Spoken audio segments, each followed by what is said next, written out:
आज हम सामर्थ्य की बातों की चर्चा करना चाहते हैं। बड़ा कॉमन सा वर्ड है, बहुत साधारण सी बात है। सामर्थ्य यानी पावर। अगर सामर्थ्य नहीं तो शायद कुछ भी नहीं। सामर्थ्य नहीं, अगर हमारे अंदर सामर्थ्य नहीं तो कुछ भी नहीं। वो वाली ताकत की बात नहीं कर रहे हैं, वो वाली पावर की बात नहीं कर रहे हैं जो हमारे शरीर में, ब्लड में, हमारे खाने पीने से जो सामर्थ्य ताकत बनी रहती है, सिर्फ हम उसकी बात नहीं कर रहे हैं। आज बात कर रहे हैं बाइबल की सामर्थ्य की बात, यीशु मसीह के सामर्थ्य की बात, यहोवा के सामर्थ्य की बात, उनके स्वर्गदूतों के सामर्थ्य की बात। आज सामर्थ्य हमारे अंदर तो है कि हम वो ईंटा उठाने वाला भी सामर्थ्य है जो कह रहा है कि हम 20-20 ईंटें एक बार में ले जाएंगे। 7 ले जाते हैं, 6 ले जाते हैं, 9 ले जाते हैं। देखा है मैंने, वो कहता मैं 20 ले जाऊंगा। उसके अंदर भी सामर्थ्य है, शक्ति, ताकत, पावर। पर आज हम बात कर रहे हैं यीशु मसीह के पास आने वालों के लिए सामर्थ्य कैसी है, यहोवा के समय सामर्थ्य कैसी थी। हम उस सामर्थ्य की बात कर रहे हैं जिससे आश्चर्य कर्म भी हो जाते हैं, अद्भुत काम भी हो जाते हैं। हर एक व्यक्ति जो विश्वास कर चुका उसके अंदर वो सामर्थ्य वास करती है। आपने पहचाना अपने आप को, आपने नहीं पहचाना अपने आप को, लेकिन आप जान लीजिए कि आपके अंदर सामर्थ्य वास करती है। आप विश्वासी हैं, आपने काम किया है, सामर्थ्य आपके अंदर काम करती है। आप उसे चेक मत करिए, लेकिन आप कहीं ना कहीं इस बात के गवाह होंगे कि उस दिन हमने ये किया, देखो यह सामर्थ्य काम करी, ये काम बन गया, इसका मतलब सामर्थ्य काम करी। कुलुसियों की पत्री उसका 1 अध्याय और 11वां पद। सामर्थ्य हमारे शरीरों में, हमारी आत्मा में, हमारे विवेक में, हमारे हृदय में, हमारे मन में, हमारे विश्वास में पाई जाती है, कहीं से और नहीं लानी है। ये हमारे अंदर है, पर इसको और अच्छा बनाना है। कैसे हम सामर्थी होंगे? जी, 11वां पद, 1 अध्याय और 11वां पद। उसकी महिमा की शक्ति के अनुसार लिखा है बाइबल में, उसकी महिमा। किसकी? परमेश्वर की, यहोवा की, यीशु मसीह की महिमा की शक्ति के अनुसार। शक्ति, अगर इसका मतलब कि उसकी महिमा जो करता है उसके अंदर भी वो शक्ति होती है। वो महिमा के द्वारा, उसके पास भी महिमा है। वो शक्ति और महिमा का एक अच्छा तालमेल है उसकी, यानी परमेश्वर। जब आप दुआ करते हो, जब आप गाने गाते हो, जब आप गीत गाते हो, वर्शिप करते हो, तो उसकी महिमा करते हो और उसकी शक्ति का बखान करते हो कि तू बहुत सामर्थी है, तू बहुत सामर्थी है। ये बखान करते हो, इससे फायदे क्या हो रहे हैं? जी, सब प्रकार की सामर्थ्य से, सब प्रकार की सामर्थ्य। अब आप गिन नहीं पाएंगे। मैंने बहुत कोशिश करी कि मैं कोई सामर्थ्य की बातों को गिन लूं। अब जितनी बातें हैं उसमें लिख दिया एक वर्ड, सब प्रकार की सामर्थ्य। सब प्रकार, अब अलग अलग करके आप देखिएगा फ्री टाइम में अपने। मैं 2-4 चीज़ों में आपको दिखाऊंगा कि सामर्थ्य कहाँ कहाँ काम कर रही थी। परमेश्वर की सामर्थ्य उसकी शक्ति और महिमा के अनुसार कहाँ कहाँ काम कर रही थी। जी, से बलवंत होते जाओ। हमें बताया गया है कि उससे क्या होते हैं? हम बलवंत होते हैं। बलवंत तो हम उसी से होते हैं ना, ऐसे नहीं बलवंत होते हैं खाना खा के, जूस पी के, दूध पी के। वो तो शारीरिक बल है, पर ये आत्मिक बल है जिससे कहा जा रहा है कि तुम बलवंत होते जाओ। ये यीशु मसीह की मांग है, पवित्र आत्मा की मांग है, ये धार्मिकता की मांग है कि तुम बलवंत होते जाओ। अभी वैसे ही नहीं बने रहो। जितने कमज़ोर थे, तुम डरते थे, तुम ये करते थे, तुम वो करते थे, डरते हो, लेकिन अब डर तुम्हारे अंदर से निकल जाए। वो डर निकल के अब सामर्थ्य में बदलते जाओ। बलवंत तभी होगे जब तुम अपने अंदर सामर्थ्य रखोगे, नहीं तो बलवंत नहीं हो पाओगे। जब सांप प्रशांत के उसमें निकल आया 10 साढ़े 10 बजे के, एक नींद में ले चुका था और जानते हैं आपकी रज़ाई से निकलने के बाद आदमी को थोड़ा सा कपड़े वपड़े पहनने, और फिर उसके बाद उसने कहा जल्दी आइए जल्दी, सांप आ गया। अब ये नहीं मुझे मालूम है कि वो छोटा सा है वो बहुत बड़ा सा है, कितना बड़ा है नहीं मालूम है, पर जैसे लगता मेरे अंदर बल आ गया, अभी मारता हूँ अभी मारता हूँ, मेरे अंदर बल आ गया। एक डंडा जहाँ से उठाया, हमने कहा अच्छा जल्दी चलते हैं। पहुँचे वहाँ, कहाँ, अरे देखते ही हमने एक ही डंडे में उसको दबा दिया। बल कहाँ से आया, शक्ति कहाँ से आई, और डर कहाँ चला गया। उसने हमें भय की नहीं वरन सामर्थ्य की आत्मा दी है। जिस दिन आप ये बात क्लेम करेंगे कि यीशु मसीह आपने भय की नहीं वरन सामर्थ्य की आत्मा दी है, तो उस दिन आपका डर निकल जाएगा और सामर्थ्य की आत्मा आएगी। जो आप नहीं कर सकते, जिससे आप डरते हैं, उसी पे प्रबल हो जाएंगे, वो काम आप कर ले जाएंगे। अभी बीच में आंखें एकदम से बिल्कुल डाउन हो गई कि धुंधला सा दिखाई दे रहा है, ये हो रहा है। डॉक्टर के पास गए, डॉक्टर तो सीधे कमाई की बात, ऑपरेशन कर देंगे, ये कर देंगे, वो कर देंगे, और लेंस लगा देंगे, और 20,000 का भी है, 25,000 का भी है। हमने यीशु मसीह से दुआ की, हमने कहा नहीं, अभी हम इस लायक नहीं, ना हमारे पास है, हम नहीं करवाएंगे। चश्मा बनवा लिया, चश्मा अदल बदल के परेशान थे। फिर दुआ की, हमने कहा यीशु मसीह तूने अंधों की आंखें खोली, तू सामर्थी है, तू कर सकता है। विश्वास को रखा और मैंने अवॉइड कर दिया कि नहीं, मैं अभी कुछ नहीं कराने वाला। होम्योपैथिक वाले के पास गया, उसने कहा, हंसने लगा, कहने लगा ऑपरेशन नहीं कराना चाहते हैं। अरे डॉक्टर के पास जाओगे, उसका बिजनेस यही है कि तुम्हारा ऑपरेशन कर दे, चाहे इतनी बड़ा अभी कैटरेक्ट शुरू हो रहा हो, चाहे ये तुम 1 साल चला लो इसको, तब भी वो कह देगा अभी कर दें, अभी कर दें, आज कर दें। वो तो आज ही रोक लेगा आपको। लो ये लो दवा लो और जाओ, इसको 3 टाइम पीना, और ये वाली दवा आँख में डालना, शायद कई साल के लिए टल जाए, कहो ठीक भी हो जाए। और मैंने वो डालना शुरू की, बहुत कुछ क्लियर होने लगा, बहुत कुछ दिखाई देने लगा। नहीं तो लग रहा था कि हमको घड़ी में टाइम नहीं दिखाई दे रहा है। अभी तो हम देख के बता सकते हैं कि 40 हो रहा है, 11:40 हो रहा है, पर इतना नहीं दिखाई दे रहा था। हमने शुरू किया उस दवा को, आज 1 हफ्ता हुआ है, बहुत कुछ अच्छा दिखाई दे रहा है। सिर्फ दवा नहीं, परमेश्वर की सामर्थ, अंधों की आंखें खोलने वाली, थूक से उंगली डुबो के लगा देने वाली सामर्थ आज भी काम करती है। मिट्टी सान कर लगा देने वाली सामर्थ, जा देखने लग कह देने वाली सामर्थ आज भी काम करती है। और विश्वास कीजिए तो आपके साथ होगा। मैं बढ़िया गाड़ी चला रहा हूँ, सब चीज़ें चल रही हैं, मात्र 150 रुपये की दवा लेकर आया होम्योपैथिक में, और चीज़ें अच्छी होने लगी। मैं कहता हूँ अंग्रेज़ी डॉक्टर चोर हैं, उनके पास मत जाइए, और वो तो सीधे आपको अपना बिजनेस बता देंगे। उनको मालूम है कि तुम मेरे पास आए हो, मेरे पास तो यही काम है, ऑपरेशन करना मेरे पास काम है, चश्मा पहनाना लोगों को मेरा काम है। एक बार चश्मा बनाने गए, उसने कहा कि अब आप चश्मा लगाएंगे तो असीम दूरी तक। अरे हमने कहा यार ये तो बड़ी है, असीम दूरी तक आप देखते रहेंगे। उसने पूरी थ्योरी पढ़ी हुई थी, वो वैसे बोलता क्या कट कट कट, और बाद में कहा असीम दूरी।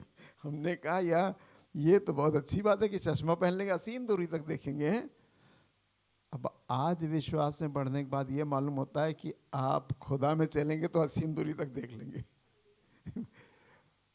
सांप की बातें खत्म नहीं हुई, अब मैंने सब सफाई करवाई, तो मैंने कहा सीढ़ी के नीचे भी सफाई करवा लेते हैं। उससे कहा कि तुम सब सामान निकाल के पहले बाहर रखो। जैसे नीचे सामान सब निकाला, जो तखत लगाए वहां पे, उसके ऊपर सांप बैठा था। कह रहा अरे साहब जल्दी आइए। क्या हो गया? यहाँ सांप बैठा है। हमने कहा है सब सांप मेरे घर में घुस रहे हैं, सब सांप मेरे घर में घुस रहे हैं। तो शायद अंडे वंडे रखते हैं, इससे भी आते हो सकता है, चूहे बच्चे हैं छोटे मोटे कहीं आ जाते हैं, कारण कोई भी हो। पर हमने कहा जल्दी से देखा हमने, अरे हमने जल्दी से डंडा लाओ, अब काम वाली को डंडा ना मिले। अब उधर हमने कहा देखे रहना किधर जा रहा है, फौरन जल्दी लाए, इसमें दिखा सकें तो दिखाएं आपको। 21 राउंड है उसके, वाइट वाइट और भूरा, फिर वाइट भूरा फिर वाइट, तो फ़ोन पे फोटो है। इतना डर लग रहा था उससे, फिर मैंने कहा कि चलो, वो कह रहा साहब हम मारते नहीं हैं सांप को, हमको डर हमने कहा तुम डरोगे तो कैसे? तो कह रहा अच्छा आप चिमटा मंगाइए। चिमटा मंगाया तो हमने उसको दबा के रखा था डंडे से, उसने चंटे से मुंह पकड़ा, ले जाके बाहर। पर बताना चाह रहा हूँ, हर प्रकार की सामर्थ्य खुदा दे सकता है आपको। सांप मारना मेरा ठेका बन गया। मैं जब मैं 22 साल की उम्र में पुखराया में था, झांसी की तरफ, तब वहाँ पे उस औरत के पीठ के नीचे सांप घुस रहा था। तब उसने कहा अरे सभिया सांप है। तो हम बगल वाले में चटाई डाल के लेटे थे ज़मीन में, तब हमने उठाकर उसको जल्दी से पकड़ा। हमने कहा उस समय तो हमें बहुत बल रहता था उस समय विश्वास में, क्योंकि प्रचारक बन के गए थे तो खुदा ने वैसी सामर्थ्य दी थी। हमने खाली ड्रम पड़ा था, उठा के डाल दिया। वो दिन और आज के दिन तक सांप का सामना करना पड़ता है। सब आए तो उनको दिखाया कि नहीं तुमने पकड़ के डाल दिया। हमने कहा हाँ, हमने उठा के ड्रम में डाल दिया जल्दी से। तो उस दिन का दिन और आज का दिन सब देख रहे थे, कह रहे थे भैया मारो ना इसको, छोड़ दो, ये कर दो। हमने कहा नहीं, पर बताना चाहता हूं कि हर प्रकार की सामर्थ्य आपके अंदर वास करती है। जब आवश्यकता के अनुसार आपको सामर्थ्य दी जाएगी। और यह सामर्थ्य खुदा की सामर्थ्य, यीशु मसीह की सामर्थ्य जो उसके कपड़ों से निकलती थी, वो सामर्थ्य आज भी आपके मिलने वाली है। आवश्यकता पड़ेगी तो आपके अंदर वो सामर्थ्य जो उसके कपड़ों से निकलती थी, जो लहू बहने वाली औरत चंगी हो सकती है, वो सामर्थ्य, वही सामर्थ्य की बात कर रहा हूँ, वही सामर्थ्य आपके पास आएगी, आपके पास आएगी, विश्वास करने से आएगी। और विश्वास करिएगा तो वही यीशु मसीह के कपड़ों वाली सामर्थ्य आएगी, जिसने बागा छू लिया और चंगी हो गई। और यीशु मसीह बता सकता है, हम तो बता भी नहीं सकते, हम लोग जान ही नहीं पाएंगे। उसने कहा मुझे किसी ने छुआ, मेरे अंदर से सामर्थ्य निकली। तो आप समझ सकते हैं सामर्थ्य हमारे कपड़ों तक वास करती है। शरीर में जो कपड़े हैं इसमें भी सामर्थ्य वास करती है। जब हमको कोई टच कर देता अजनबी कहीं पे कुछ, तो मुझे एक बार देखना पड़ता है कि किसने मुझे, ऐसा नहीं कि मेरे अंदर से सामर्थ्य निकले, लेकिन मुझे उसके स्पर्श से अच्छा लगा या खराब लगा, थोड़ा सा फीलिंग अजीब सी हो जाती है, किसने मुझे क्यों टच किया।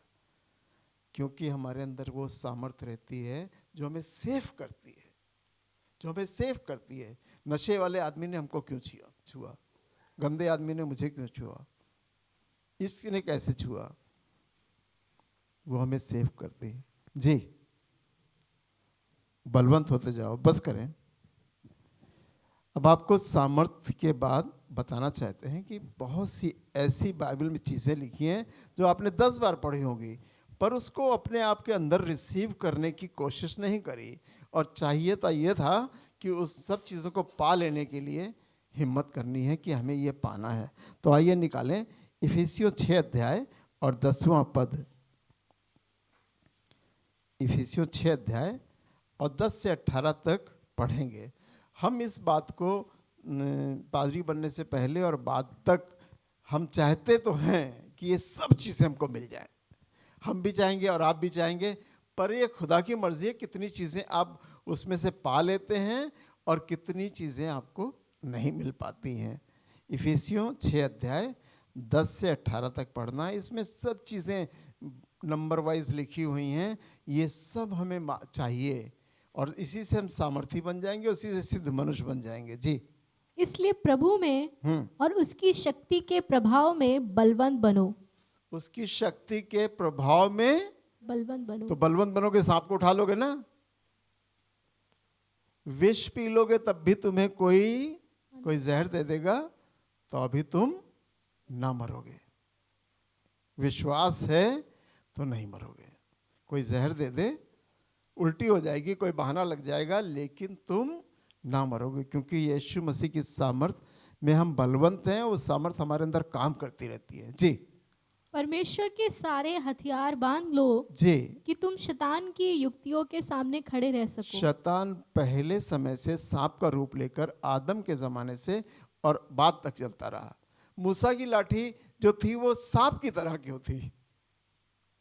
मैं कह रहा हूँ शैतान जब सांप है, ये बड़ी अजीब सी बात है, सोचने वाली बात है, इस पे मनन करिएगा, सोचिएगा।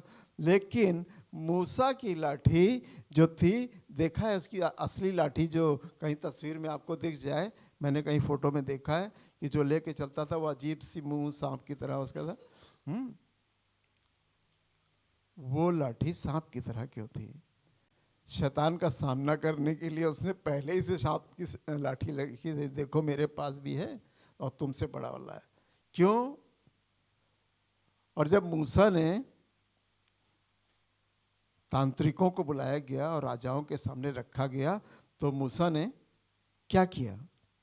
उनका सामना किया, शैतानी शक्तियों का सामना किया। उन्होंने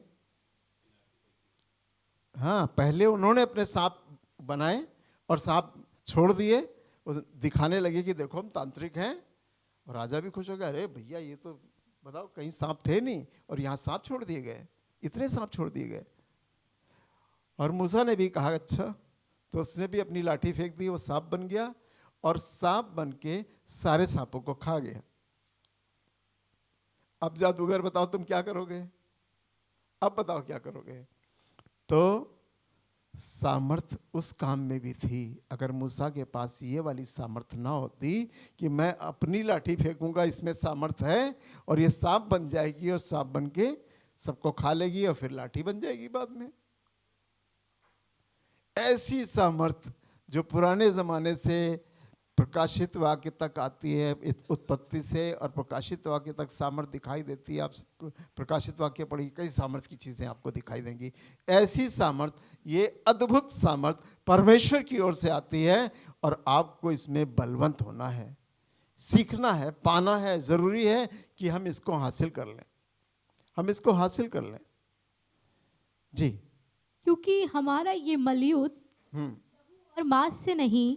आवश्यकता क्या है? यीशु मसीह चाहता है कि जिस मल युद्ध में तुम्हें जाना है तो ये वाला काम कर लो, तब तुम मल युद्ध में जा सकोगे। याकूब ने जो है किससे कुश्ती लड़ी? स्वर्गदूत से कुश्ती लड़ी। वो क्या जानता था कि स्वर्गदूत है, पर इसके अंदर सामर्थ वास करती थी। इसके अंदर बाप की सामर्थ काम करती थी, पुरानी धार्मिकता इसके अंदर वास करती थी। रात का समय था, रात के समय युद्ध हुआ तो वो नहीं जानता था कि स्वर्गदूत है कि शैतान है। हमें तो शैतान से लड़ने के लिए बताया जा रहा है कि तुमको शैतान से लड़ने, तुम्हारा मलयुद्ध किससे? मांस और लहू से नहीं है, ये जीवित लोगों से नहीं है, अंधकार की शक्तियों से है। अंधकार, हमारे यहाँ किसी ने कोई हल्दी फेंक दे तो लो भैया, जो दुकान पे लड़का बैठता है वो कहता है अंकल यहाँ किसी ने हल्दी रखी थी। तो हमने कहा तुमने क्या किया? तुम जाके उसका मसाला पीस के खा ले। कह रहे नहीं अंकल हम हाथ नहीं। हमने कहा झाड़ू से उधर फेंक दो। तो छोटी छोटी डर में, डर की चीजें हैं, पर हम सामर्थी हैं ना। यहाँ लौंग रखी है तो हम सामर्थी हैं। हमें पैर दिया गया कुचलने के लिए, शैतान की अधिकार को पैर से कुचलना है। हमें सारे हथियार बांध लो ताकि तुम शैतान का सामना कर सको। जी, परंतु प्रधानों से, जी, अधिकारियों से, जी, और इस संसार के अंधकार के हाकिमों से, जी, और उस दुष्टता की आत्मिक सेनाओं से है जो आकाश में है। देखिए आकाश में जो हैं उनकी बात की जा रही है, और जो अधिकारी हैं, जो प्रधान हैं, उनकी भी, वो भी जो है क्या है? दुष्ट हैं, दुष्ट, दुष्ट है। जब मजा तो तब आता है कि एक ही जाति, या कैसे कहें कि दुष्टता से भरी जा रही है इस समय, हैं?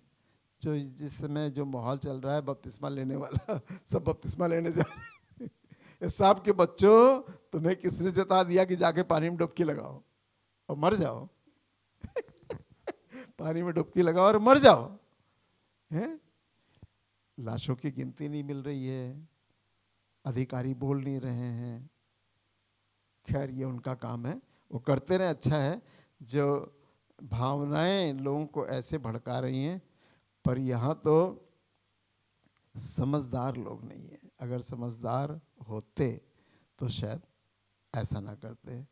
पर हमें जो बाइबल सिखा रही है, हमको कंसंट्रेट होकर सुनना समझना है कि इन इन चीज़ों को हमारे अंदर धारण करना है, हमें पहन लेना है, हमें ले लेना है, हमें रिसीव कर लेना है, ताकि हम शैतान की युक्तियों को नष्ट कर दें।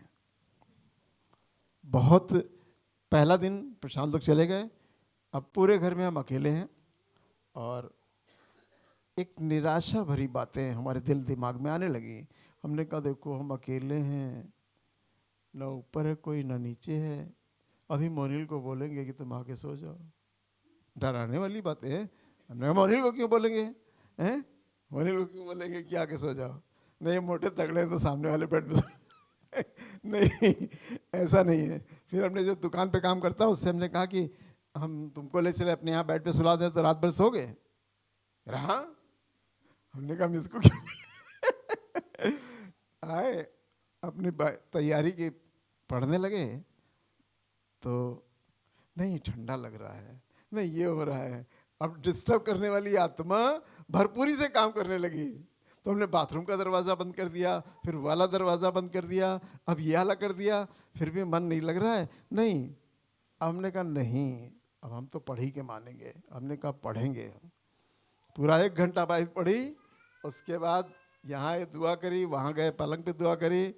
3 दुआएं सुबह से शाम तक करते हैं, और जितनी सोफे पे बैठकर पलंग पे बैठ के करते हैं उनकी तो गिनती ना करिए। वो तो सुनी जाती कि नहीं सुनी जाती मुझे नहीं मालूम, मुझे तो विश्वास यही है कि जो घुटने की दुआएं वो सुनी जाती। फिलहाल गए और सिटकनी लगाते हैं तो सिटकनी खड़ी रखते हैं ताकि कोई हिलाए तो गिर जाएगी और दरवाजे खुल जाएंगे। अपना दरवाज़ा बंद नहीं करते हैं। भाई निकालना हो तो कभी मूसा के ज़माने में तो रस्सी बांधी रहती थी तो खींच लिया जाता था, यहाँ तो कोई रस्सी का भी इंतजाम नहीं है, कुछ हो जाए। तो हमने कहा भाई ये होम्योपैथिक दवा बहुत काम की है, हार्ट की है कि वो सब चीज़ों को मेंटेन कर देती है। हमने 15 बूंद उसको पिया, फिर पलंग वाली दुआ की, लेटे और सो गए। ऐसे ही मालूम है जितनी अच्छी नींद आई उतनी अच्छी कभी नहीं। ये लोग रहते हैं तो कहीं दूध वाला आया तो कहीं शाना ने चिल्लाया या खेल खेल में चिल्लाया तो दिमाग वहाँ काम करने लगता है कि भैया पता नहीं क्या हो गया, क्यों चिल्लाई। तो ये लोग 11 बजे तक कुछ ना कुछ करते हैं, उससे डिस्टर्बेंस होता है। लेकिन उस दिन तो हम 10 साढ़े 10 बजे आराम से सोए, उसमें कोई परेशानी। क्योंकि जब परमेश्वर की सामर्थ काम करेगी, एक बात जरूरी कि हमारी जो सिटकनी थी अपने आप गिर गई। दरवाज़ा भर से आवाज़ हुई कि दरवाजे के मेन डोर का जाली वाला बंद है पर बाहर वाला बड़ा वाला दरवाज़ा खुल गया। सिटकनी से देखा तो सिटकनी गिरी हुई थी। हमने कहा हमने हल्की फंसाई इसलिए हवा से गिर गई होगी, पर अगर शक करते तो आने वाला अंदर आ गया शैतान। अगर आपको वहम हो जाए तो सब परेशानियां हो जाएंगी, लेकिन अगर वहम नहीं होगा तो कुछ भी नहीं होगा। तो सामर्थ जरूर आपके अंदर होनी चाहिए कि हर प्रकार की सामर्थ। ऐसा नहीं, पुराने मोहल्ले में हम पर अन्य जाति के जो शराबी लोग थे वो बहुत प्रबल होते थे, पर खुदा ने ऐसी सामर्थ दी कि मैं 20-22 साल में जो हॉकी लेके निकलता था तो सब सन्नाटा हो जाता था। कई बार रिपोर्टें, कई बार क्या हुआ, लेकिन यह है कि एक हॉकी काफ़ी रहती थी। पर बताना चाहता हूँ उस समय भी खुदा ने उनके सामने खड़ा किया। उसके बाद तो जितना अच्छा खड़ा किया वो तो हम कहानी आपको नहीं बताएंगे, वो तो आपको नहीं बताएंगे कि पूरा मोहल्ला राजू ही राजू करने लगा कि भैया राजू ये करा दो, भैया राजू वो करा दो। खुदा आपको इतना उठाकर सामर्थ्य में खड़ा कर देगा कि सब कहेंगे कि भैया आप बहुत अच्छे आदमी हैं। जी, इसलिए परमेश्वर के सारे हथियार बांध लो जी, कि तुम बुरे दिन में सामना कर सको। बुरे दिन कब आएंगे? बुरे दिन। अच्छे दिन आ गए कि नहीं आ गए हैं? अभी अच्छे नहीं आए तो बुरे दिन चल रहे हैं, इसका मतलब। अब जब अच्छे दिन नहीं आए तो ये समझ तो क्या बुरे दिन चल रहे हैं हमारे लिए। तो हम तो कह रहे हैं हर एक घुटना झुकेगा, हर एक जुबान अंगीकार करेगी और हम उसका हिस्सा बनेंगे, लेकिन हिस्सा बन ही नहीं पा रहे हैं। खाली गाना गा रहे हैं, क्या तुम उसका हिस्सा बनोगे, क्या तुम उसका हिस्सा बनोगे।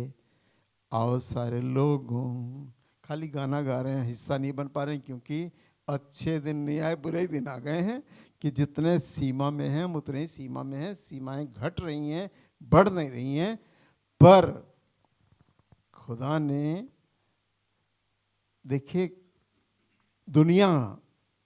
दुनिया एक ही है। खुदा चाहे इंडिया में काम करे, चाहे अमेरिका में काम करे, चाहे कनाडा में काम करे।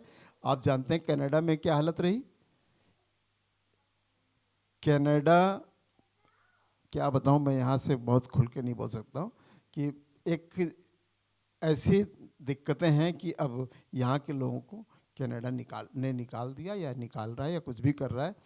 अब अमेरिका ने 40,000 लोगों का खेप, जो सब गुजरात के हैं, उनको वापस भेज दिया। कहा नहीं, इंडिया में रहने जाओ, अपने इंडिया में रहो।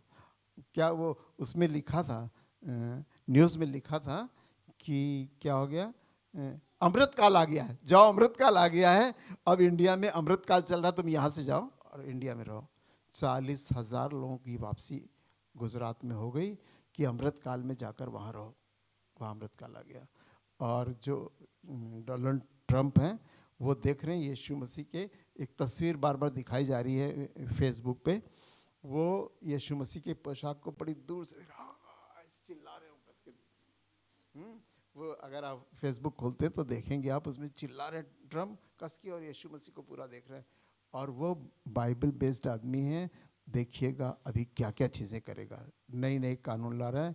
और जब मैं वहाँ था तो छोटा छोटा ग्रुप झंडे लेकर ट्रम्प ट्रम्प चिल्लाता रहता था, और गाड़ियाँ पास होती रहती थी, लगता था ये मुट्ठी भर लोग क्या करेंगे। लेकिन ऐसा नहीं है, जितने बिब्लिकल बेस्ड लोग हैं वहाँ, उन्होंने उसको उठाकर खड़ा ही कर दिया, और खुदा ने इसको खड़ा कर दिया ताकि वो राज्य करे। इससे पहले वाला तो वो मेरी तरह था। अरे वो बहुत बड़ा आदमी, मेरी तरह का मतलब ये कि मैं बहुत चीज़ें भूल जाता हूँ। मैंने अपने भाई छोटे वाले डैनियल की वाइफ का नाम भूल गया। मैं अपने प्लॉट पे सफाई करवा रहा था, वहाँ नाम नहीं याद आया। नाम जो हम लोग लेते थे वो सोना नाम था, और वो नाम नहीं आया। उसकी हंसी बन गई और इतनी कहानी बन गई कि बताइए, अब इनको नाम नहीं याद रहता मेरा। अनीता नाम याद नहीं आया, अनीता नाम से नंबर फीड था और सोना नाम से फीड नहीं था। कहानी बन गई, क्योंकि हमारी निर्बलता है, कमज़ोरी है कि हमारी मेमोरी उस समय नहीं काम कर रही थी, लेकिन इसकी कहानी बन गई। कौन सी छोटी सी बात आपको धोखा दे, परेशानी में डाल दे, या मतलब आपको लगे कि हमको ये बेइज्जत कर रहे हैं। इस बात से बेइज्जत करेंगे, हमको नाम नहीं आया, हमने किसी से पूछा कि भैया तुमको याद है उनका नाम, तो ज़रा हमको बता दो ताकि हम फ़ोन पे निकाल लें। तो इसमें कौन सी बुराई? कोई बुराई इसमें नहीं। याद आ रहा उनका नाम क्या है तो हमको बता दो। पर इसमें भी बुराई हो गई कि देखो ये हाल है, अब मेरा नाम नहीं याद है। जी आइए वचन पे चलें।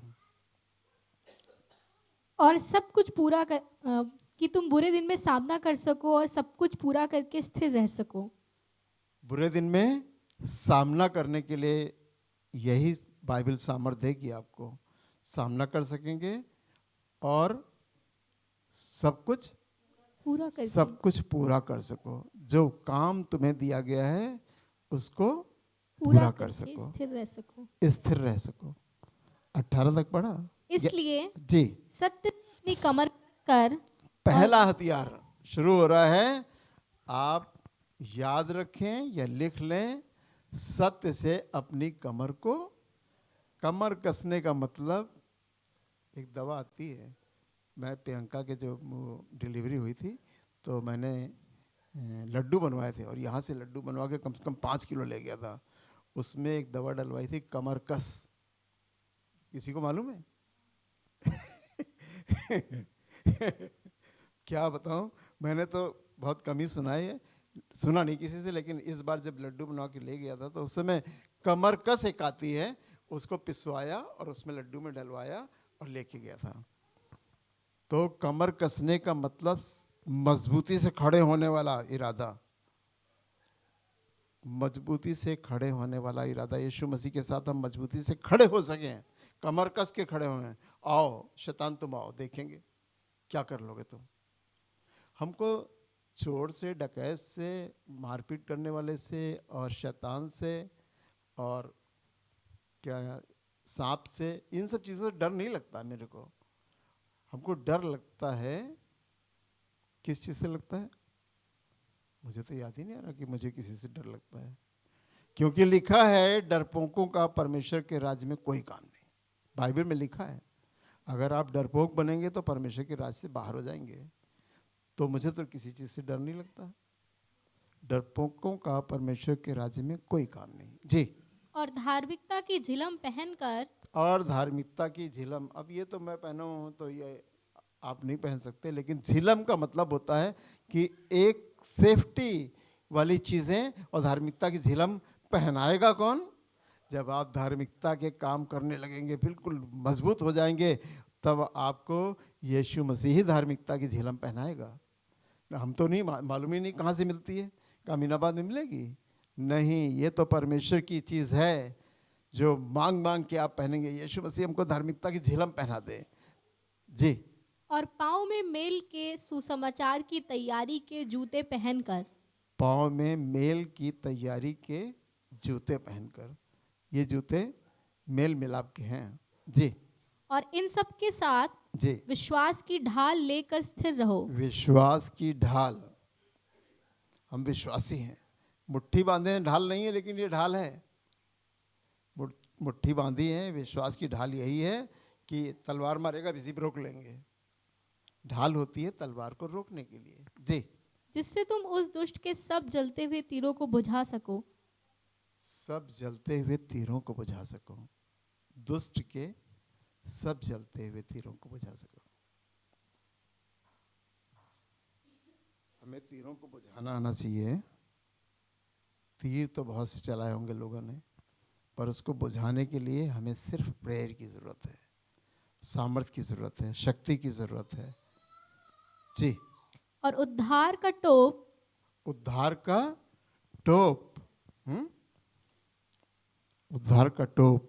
उद्धार का टोप का मतलब है, मतलब कैसे बताएं, जो उद्धार पाने के लिए आप दुआ करते हो, प्रार्थना करते हो, पापों की क्षमा मांगते हो, तो उद्धार के लिए करते हो। उद्धार का टोप मतलब छुटकारा।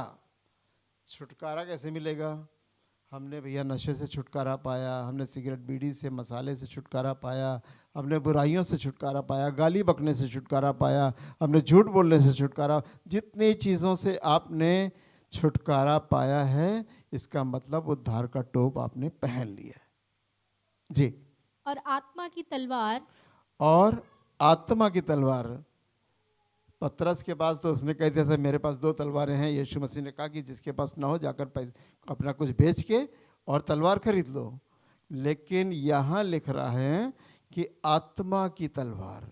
आत्मा की तलवार क्या है? परमेश्वर का वचन। ये आत्मा की तलवार है। इसी से शैतान को तुम मारोगे। वचन बोल बोल के मारोगे। जी। जो परमेश्वर का वचन है, जी, ले लो। ले लो। परमेश्वर का वचन ले लेने का मतलब क्या? खरीद लो, बाइबल खरीद के घर में रख लो है? नहीं, हृदय में उतार लो, विवेक में उतार लो, आत्मा में उतार लो, जुबान में उतार लो, मन में उतार लो, मस्तिष्क में उतार लो, ले लो। जी।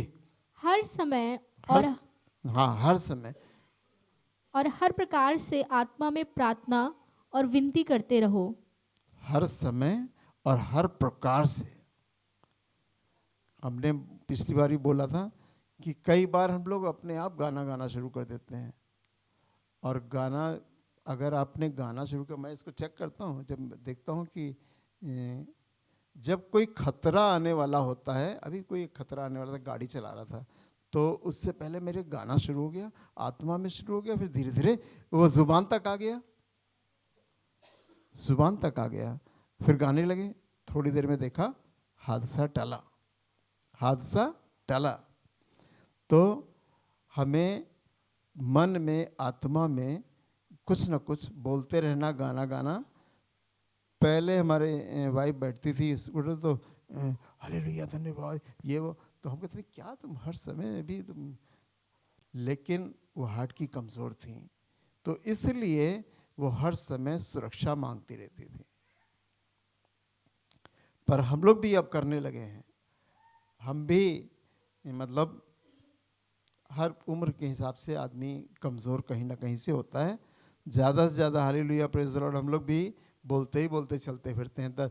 चलेंगे तो ये जब तक ये गेट पार नहीं कर लेंगे तब तक कुछ ना कुछ जुबान में चलता ही रहता है। जी और इसीलिए जागते रहो कि क्या सब करें? जागते रहो है। जब आप बीच में नींद खुल जाएगा, अरे यार शैतान परेशान कर, देखो सो ही नहीं पा रहे हैं। नहीं, क्या कह रहे हैं कि और इसीलिए जागते रहो। इसीलिए जागते रहो। इसका मतलब खुदा की तरफ से समझो इसको, शैतान की तरफ से ना समझना। कई बार हम लोग शैतान को दोष लगा देते, देखा अभी हम 2 घंटे पहले उठे थे, फिर 2 घंटे बाद फिर उठ गए, देखो 3 बजा है अभी फिर उठ गए। ये तो बड़ी खराब बात है, ये शैतान को सोने नहीं दे रहा आज। नहीं, यहाँ कह रहे कि परमेश्वर कह रहा है इसीलिए जागते रहो। छोटी सी दुआ करो, 2 शब्दों की करो, 5 शब्दों की करो। हम तो जागते तो कुछ ना कुछ कर लेते छोटी मोटी। और जैसी जागे देखा डकारें आना शुरू हुई। हमने कहा अच्छा जागे इसलिए कि हम डकार आ जाए। अब जब दुआ करने लगे तो जब जमाई आने लगी। हमने कहा ये शैतान का काम है। तो जब जागिए, 2 शब्दों की दुआ बोलिए, फिर देखिए, फिर शैतान की ओर से ना कहिए कभी। ये शैतान की ओर से नहीं है, आपको जगाया जा रहा है तो परमेश्वर की ओर से है। वो कह रहा जागते रहो, ताकि देखिए जागते क्यों रहो और दुआ क्यों करते रहो। अंधकार की शक्तियों का नाश यीशु मसीह के आत्मा और स्वर्गदूतों के द्वारा रात के ही समय किया जाता है। रात के समय किया जाता है। अंधकार की शक्तियों को, जलते हुए तीरों को रात में ही बुझाया जाता है। अंधकार की शक्तियों को, और जो तंत्र मंत्र की आत्मा है, जो इधर अघोरी ये वो दुनिया भर की बोलते हैं, वो सब यीशु मसीह उनको नाश करता है। स्वर्गदूत उनको नाश करते हैं। जागना आपको इसलिए है कि आपकी दुआओं से उन्हें बल मिलता है। जो युद्ध के मैदान में है, जो लड़ाई के मैदान में है, जो किसी बीमार के पास जाना चाहते हैं, जैसे डैनियल के पास स्वर्गदूत जाना चाह रहा था और वो पहुंच ही नहीं पा रहा था, 21 दिन लेट हो गया। अंधकार की शक्तियों ने उसे गुमराह कर रखा था, जाने नहीं दे रहे थे, रोक लिया था। अगर कोई पीछे इसके दुआ करता रहता तो शायद वो पहुंच जाता। रात की दुआएं सिर्फ आप ये ना सोचिए कि हम अपने लिए कर लें। नहीं, अंधकार की शक्तियों को यीशु मसीह नाश करने के लिए चला है, उसके स्वर्गदूत चले हैं, उनको बल मिलता है। जब अगर मान लीजिए कि इस मोहल्ले में 25 आदमी कम से कम दुआ कर रहे हैं, इस मोहल्ले से गुजरने वाला स्वर्गदूत पावर पा जाता कि ये अभी भी रात में भी ये लोग दुआ कर रहे हैं कि यीशु मसीह का नाम बढ़े, उसका जलाल बढ़े, उसकी आत्मा बढ़े, उसकी महिमा बढ़े, उनको बल मिलता है। जी, कि सब पवित्र लोगों के लिए लगातार विनती क्या करो। सब पवित्र लोगों के लिए आखिर जागे क्यों हो? क्यों जागे हो? विनती करने के लिए। विनती करने के लिए। और किसके लिए? पवित्र सब पवित्र लोगों, चाहे वो आज स्वर्ग में हैं या पृथ्वी पर आए हैं या यहाँ जीवित हैं, उनके लिए विनती। अब तो आप नाम नहीं जानते, हम भी नाम नहीं जानते, तो आप दुआ में क्या कहें कि उन पवित्र लोगों के लिए, उससे यहोवा की सेनाओं के लिए हम विनती करते हैं, उस सेनाओं के स्वर्गदूतों के लिए हम विनती करते हैं, हम उनके लिए विनती करते हैं। आप स्वर्गीय चीज़ों के लिए विनती करिए, वो आपकी सहायता करना शुरू कर देंगे। कह देंगे देखो हम लोग काम कर रहे हैं, ये हमें सपोर्ट कर रहे हैं। पीछे से ललकार, जब युद्ध होता था पीछे की ललकार इतनी तेज होती थी कि आदमी जो जीत जाता था कि मारो, कुछ भी चिल्लाते होंगे। क्या चिल्लाते होंगे?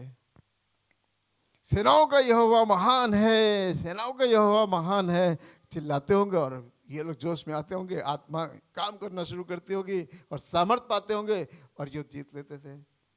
इजरायली सेना कभी युद्ध हारी है? कभी नहीं हारी। पहले 32 जातियां कि 35 जातियों को नाश करके इजराइल फिर से खड़ा हुआ है। सारे का सारे चीज़ों को अभी आपको मैं एक जगह ले चलता हूँ, हो गया ये, ले चलता हूँ आपको यहोशू की पुस्तक, यहोशू की पुस्तक और 14 अध्याय और 11वें पद से पढ़ेंगे। अगर एक ही आयत में काम चल जाए तो चल जाएगा, नहीं तो फिर दूसरी पढ़वाएंगे। मूसा के भेजने के दिन मुझ में था। देखिए यहोशू कह रहा है जितना, और बाइबल में क्या कह रही है कि बल प्राप्त करो, सामर्थ और बल प्राप्त करो। जितना बल यहोशू कह रहा है मूसा के भेजने के समय मुझ में था, उतना बल अभी तक मुझ में है। अभी तक मुझ में है उतना ही बल। वो समय और ये समय में बड़ी दूरी हो गई है। समय बीत गया, वर्ष बीत गए, लेकिन जितना बल मुझ में उस समय था और इस समय भी है जी। युद्ध करने या भीतर बाहर आने जाने के लिए जितनी उस समय मुझ में सामर्थ थी, हाँ, उतनी ही अब भी मुझ में सामर्थ है।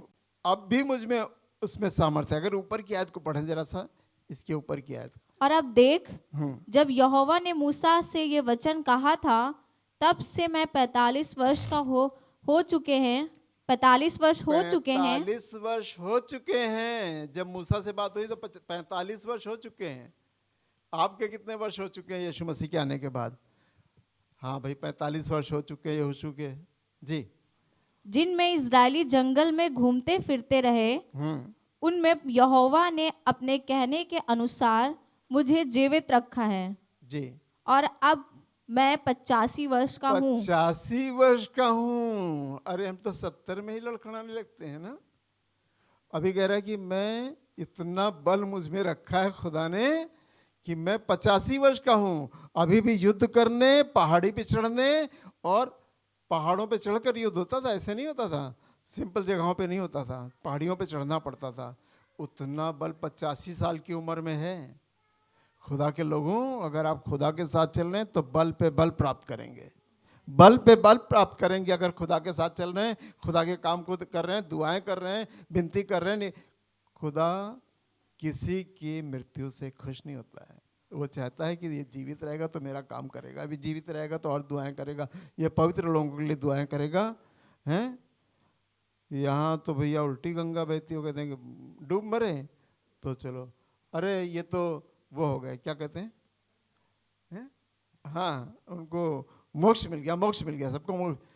तो एक साधु उसमें फेसबुक पे बोल रहा था, साधु लोग बोल रहे थे जो बड़े बड़े पंच लगाते हैं लाखों लोगों वाले, उनसे कह रहा था कि आओ नदी किनारे खड़े हो तो हम तुमको धक्का दे दें, तुमको भी मोक्ष मिल जाए, काहे तुम जिंदगी जी रहे हो, गंदी जिंदगी जी रहे हो, आओ नदी किनारे खड़े हो, हम तुमको धक्का दे दें और तुम भी मोक्ष प्राप्त करो। अगर बेचारे दब के मर गए तो वो मोक्ष प्राप्ति है। अरे ये तो दुर्भाग्यवश उनकी मृत्यु हो गई। दुर्भाग्य है, सौभाग्य नहीं है, दुर्भाग्य है जी। देखिए यहोशू 85 वर्ष का हो गया तो भी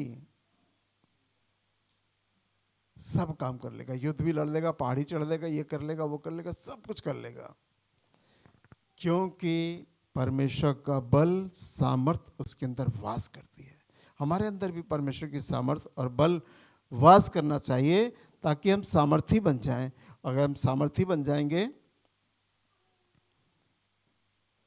सामर्थ के काम हम लोग देखते आते हैं ना, भैया देखो इनका चश्मा उतर गया, उनकी ये हो गया, उनका वो हो गया, उसने ये कर दिया, कितनी गवाहियां हमने सुनी हैं। कितने काम यीशु मसीह के हमने देखे। एक दिन यीशु मसीह, पढ़ने की ज़रूरत नहीं है, मत्ती 11 में लिखा है कि हाय खुराजीन, हाय बैतसैदा, जो सामर्थ के काम तुम्हारे सामने दिखाए गए, अगर ये सूर और सैदा में दिखाए जाते तो कब के वो क्या करते, उपवास रखते, टाट ओढ़ते और राख पे बैठ जाते कि भैया अब हमें माफ़ कर दो, हमने तेरे आश्चर्य कर्मों को देख लिया, तू तो बहुत सामर्थी है। पर ये लोग जो यहाँ खुराजीन के लोग हैं, बैतसैदा के लोग हैं, बदलने नहीं पा रहे हैं। अब हमें चयन करना है कि हम बैतसैदा के हैं, खुराजीन के हैं, या वो हैं जो टाट ओढ़ते, राख पे बैठते और अपने जिस्म को परेशान करते, तंगाली में डालते और खुदा से विनती करते कि मुझे माफ़ कर दे। हमने तेरे बड़े कामों को देखा है, हमने तेरे बड़े हाथ को देखा है, तू भला है, तू भला है, चिल्लाने लगते हैं। यीशु मसीह ने बड़े नाराजगी के साथ इस बात को कहा, जो सामर्थ के काम मैंने तुम्हारे बीच में किए हैं तो भी तुम विश्वास नहीं लाते, बदलते नहीं हो, छोड़ नहीं सकते अपनी बुरी आदतों को। ये तो हमारी इंसानी कमजोरी है।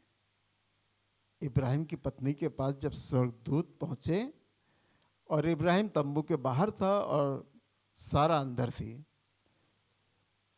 स्वर्गदूत आए थे आशीष देने, पर सारा कान लगा के सुन रही थी कि ये लोग कौन बातें कर रहे हैं। उसको मालूम है कि ये स्वर्गदूत हैं या नहीं मालूम है, पता नहीं क्यों उसको मालूम है कि नहीं मालूम, या तो कहीं दर्पण में दिखाया नहीं जा रहा, बताया नहीं जा रहा, या बाद में मालूम हुआ, पहले तो अभी बातचीत शुरू हो गई। तो इब्राहिम से कह रहे थे तेरी पत्नी गर्भवती होगी और एक बच्चा होगा, उसको ये है वो, जो बता रहे थे स्वर्गदूत। मैं उसकी बात पूरी नहीं बता रहा हूँ आपको, सिर्फ याद दिलाना चाह रहा हूँ, आपने सब पढ़ा है, जान मालूम है। और उसके बाद सारा तंबू के पीछे क्या कर रही, हंस रही थी, सारा हंस रही थी, सारा हंस रही थी। उन्होंने जज कर लिया, उन्होंने कहा कि सारा क्यों हंसी, सारा क्यों हंसी? वो इसलिए हंसी कि बुढ़ापे में, इस बुढ़ापे में 100 साल के करीब पहुंचने जा रहे हैं, तब क्या ये संतान पैदा होगी? अरे शुरू से दे देनी चाहिए थी, अब क्या? हंसी इस बात पे थी। पर वो आए थे इसलिए कि परमेश्वर की सामर्थ का स्वाद तुम्हें चखाएं और बताएं कि परमेश्वर की सामर्थ बंजर भूमि पे काम कर सकती है, बंजर भूमि पर काम कर सकती है परमेश्वर की सामर्थ। सब लेडीज नहीं वैसी होती हैं, पर जो मनुष्य की और स्त्री का वो है सोच, वो नहीं बदल पाती, चाहे हम इब्राहिम बन जाएं और चाहे यूसुफ बन जाएं। जब मरियम के पास स्वर्गदूत आया तो सर मरियम क्या कह रही थी, यह क्यों कर होगा? मरियम कह रही थी, स्वर्गदूत आकर बोल रहा है, फिर कह रही, क्वेश्चन कर रही है कि ये कैसे होगा, मैं तो किसी पुरुष को नहीं जानती। अरे स्वर्गदूत बोल रहा है तो सुन ले, कहते हाँ ठीक है भाई, आप स्वर्गदूत हैं, जो आप कह देंगे वो हो जाएगा, ये कैसे होगा? स्वर्गदूत मजबूर हो गया, कहने लगा, परम प्रधान की सामर्थ तुझ पर। अरे बाप रे बाप, इतनी बड़ी है, बस विश्वास में बढ़ गई। परम प्रधान की सामर्थ तुझ पर छाया करेगी, खाली छाया से बच्चा हो जाएगा, भैया बहुत अच्छी बात है, बहुत अच्छी बात है।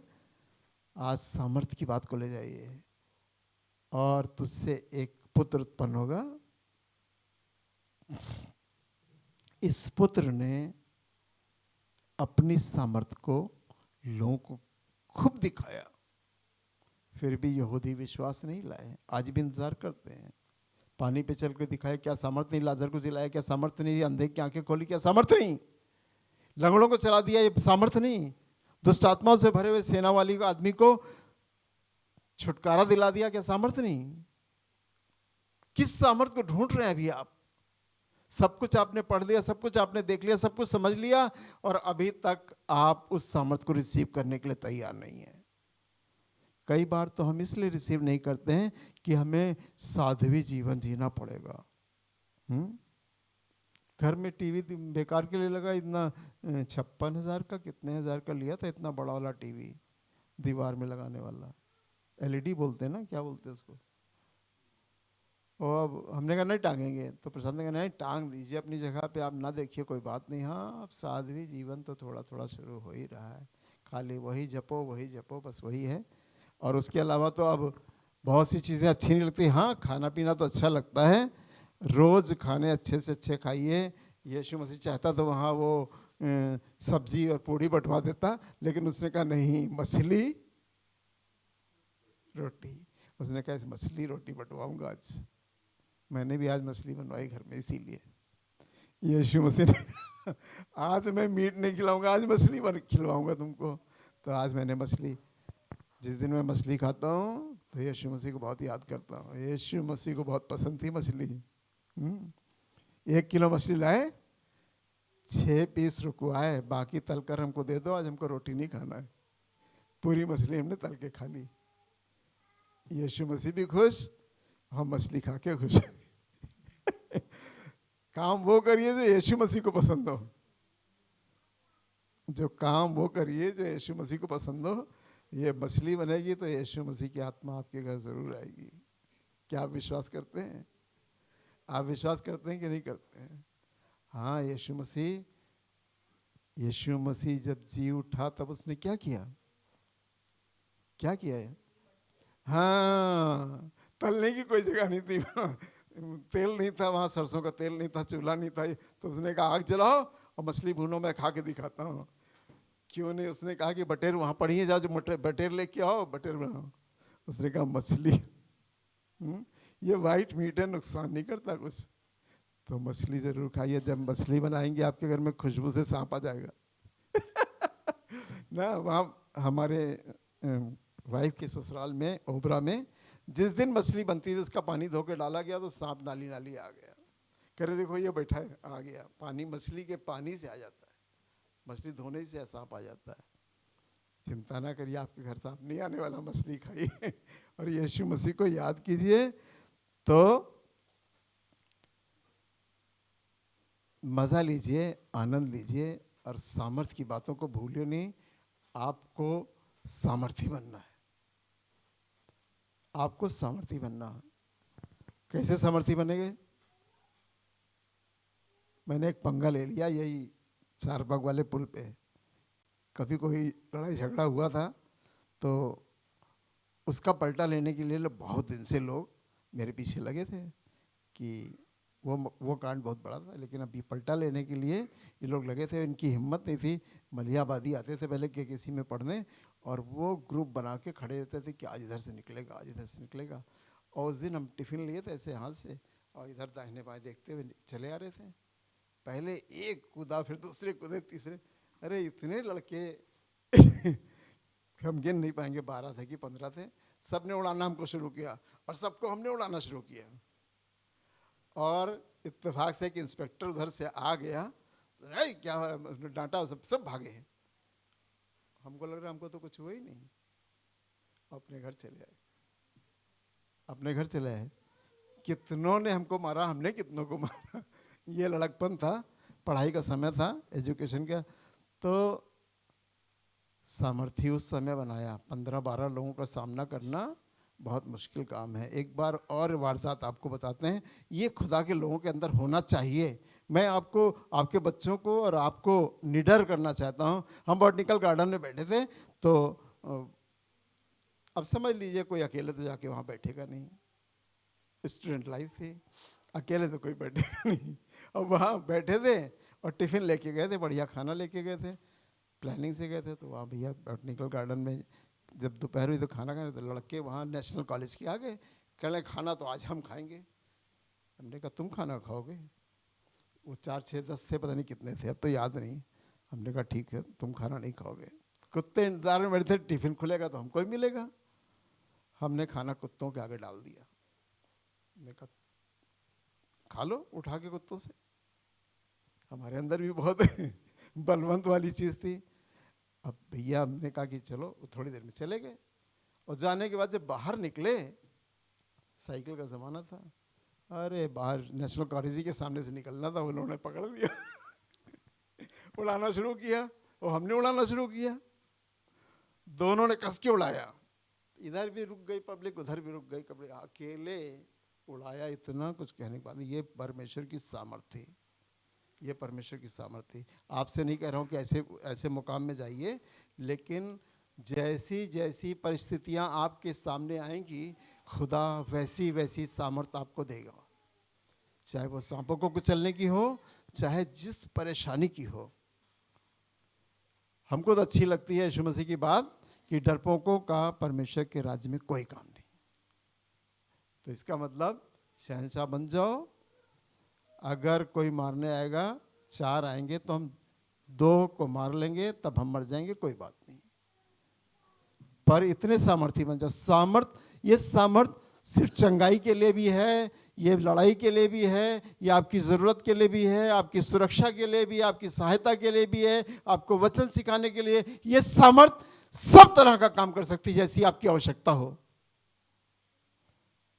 विश्वास कीजिए सामर्थ पर और मांगिए खुदा से। और जितनी बातें बताई उसमें बहुत सी और भी बातें आप पढ़ेंगे तो निकल कर आएंगी, जिससे आप सामर्थी हो जाएंगे, शैतान का सामना कर सकेंगे, इस दुनिया के लोगों का भी सामना कर सकेंगे। पर विश्वास कीजिए और सामर्थ मांगिए, सामर्थ में बने रहिए। परमेश्वर से दूर होने पे ये सामर्थ घटती है। जितना जितना आप थोड़ा दूर हो जाएंगे उससे सामर्थ घटेगी, लेकिन आप जितने करीब बने रहेंगे। अभी तो चलो रोज़े के दिन आने वाले हैं बहुत जल्दी, 5 तारीख शायद, ऐश वेडनेसडे की तारीख 5 है मार्च में, तो ये महीना निकल ही जाएगा। नहीं तो मैं चाहता हूँ कि जब प्रैक्टिस होती है तो प्रैक्टिस के दिन कम से कम 20-25 मिनट पहले दुआएं हो जाएं कस के। कभी हम देखते हैं स्पिरिट में दुआ ही नहीं होती है, डा डा डा डा डा डा डा डा डा डा डा डा डा डा। ये दुआ अब हमको अच्छी नहीं लगती। स्पिरिट में दुआ करो, लग रहा आत्मा से भर कर दुआ कर रहे हैं। 2-4 लेडी हैं जो ऐसी थीं जो बहुत स्पिरिट में दुआ करती थी। वर्ड इधर से निकला, दूसरा चरखी पतंग वाली नहीं चल पाएगी, इतनी तेज तेज जल्दी जल्दी अच्छे वर्ड निकलते हैं आत्मा से भर कर। चाहते हैं कि ये कम से कम हफ्ते में एक बार यहाँ पर या किसी के घर पे दुआएं हुए। कम से कम दुआ से सब जीतेंगे, वो सामर्थ आएगी, दुआ से आएगी। चीज़ें अभी नहीं अच्छी लग रही हैं पर ये चीज़ें अच्छी होने वाली हैं। विश्वास रखिए, आशा में रहिए, आनंदित रहिए, चीज़ें अच्छी होंगी। हमको जितना हम रुक गए, जितना हम ठहर गए हैं, अगर एक बार हाई स्कूल आदमी फेल हो जाए तो समझिए ठहर जाता, निराश हो जाता, टूट जाता है। पर हम निराश नहीं हुए। हमको मालूम है इंटर करना, फिर हमको ग्रेजुएशन करना, फिर हमको टेक्निकल ट्रेनिंग करनी, फिर हमको ये करना, फिर हमको वो करना। ऐसे ही खुदा के काम को समझ के रखिए कि ये हाई स्कूल आप फेल हो गए और रुके हुए हैं, पर इसके बाद जैसे ही मौका आएगा हमको इंटर करना, हमको ये करना, हमको उन चीज़ों में फिर वापस लौटना है, उसी स्पीड से लौटना है। जो स्पीड हमारी थी और ख़त्म हो गई, कम हो गई, उसको हमको फिर से बढ़ाना है। और सामर्थ देने वाला इंतज़ार कर रहा है कि तुम्हें इस बात की सामर्थ चाहिए, मैं दूंगा, इस बात की सामर्थ चाहिए, दूंगा। आपको सामर्थ मिलेगी, आपके पास है या नहीं है इसको चेक करिए। नहीं चेक कर पाते हैं तो आप जब कहीं फंसते हैं तो आपको खुद ही चेकिंग में आ जाते हैं कि सामर्थ थी मेरे अंदर, अगर ना होती तो मैं ऐसा ना कर पाता। आइए दुआ करें।